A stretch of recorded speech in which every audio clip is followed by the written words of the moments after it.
जवाहर विद्यार्थी गृहाची निवडणूक ही 2015 पासून झाली नव्हती आणि 10 वर्षांनी आता ती निवडणूक होते आहे. दर 3 वर्षांनी ही निवडणूक व्हावं असं अपेक्षित आहे. घटनेमध्ये त्याचा उल्लेख आहे. परंतु विद्यमान अध्यक्ष आणि त्यांच्या पदाधिकाऱ्यांनी ही निवडणूक घेतली नाही.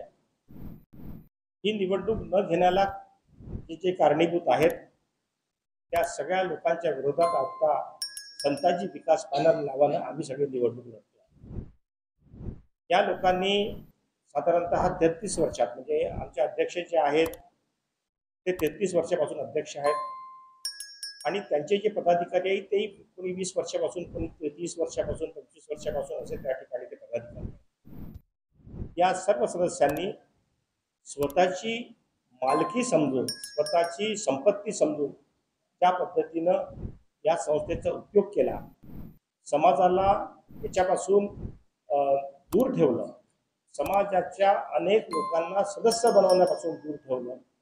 तर त्या सगळ्याचा विरोध करण्याच्या दृष्टीनं, सर्वसामान्य सदस्याला न्याय देण्याच्या दृष्टीनं आणि या संस्थेचा विकास करण्याच्या दृष्टीनं आम्ही सर्व लोक एकत्र येऊन या ठिकाणी हे पॅनल या निवडणुकीमध्ये लढतो आहे. आपल्याला एक गोष्ट प्रामुख्याने सांगितली पाहिजे की सध्या विद्यमान जे लोक आहेत त्या लोकांवर अनेक केसेस फाईल झाले आहेत. त्यांना अटक होण्याची शक्यता नाकारता येत नाही.